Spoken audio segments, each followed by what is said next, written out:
I'm sure there's a question somewhere in my comments. So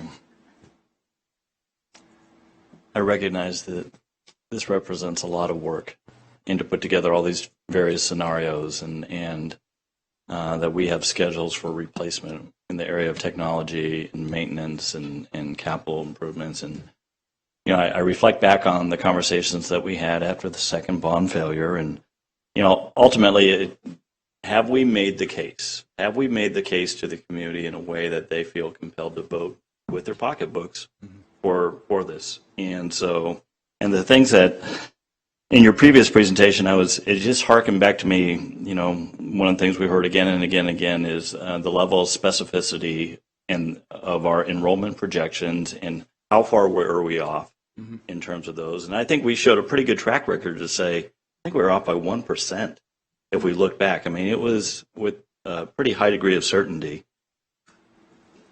I think another part of making the case is what is the cost of not doing this, and the cost of inflation for the cost of these projects that just continue to grow and grow and grow. And I think we need to that needs to be part of the case. I don't know that there's clear understanding. I know people want to know what is the cost of the projects and what are we forecasting, and that there's a cost to get those costs. And I don't know that people understand that. And so every time we want to run a bunch of different scenarios, there's a cost of that research of what we need. And I agree with Director Mason's comment about, I think there's a higher level of digital competency today than there was in a technology levy in 2010. That's not to say we've reached where we need to be. So I am somewhat conflicted with this whole notion of how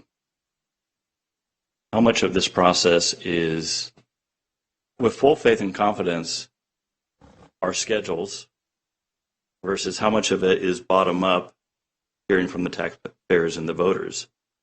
And how do we create a process for community engagement where the next bond package is co-owned and co-developed? And my concern with these timelines are that just seems really compressed.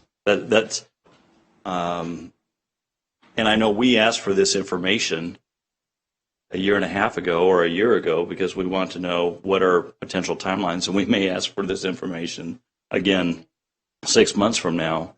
And then when we go back to Jeff's comments about just the legislative actions, if it's a 50% simple majority, that could be a game changer. That could simply be a game changer.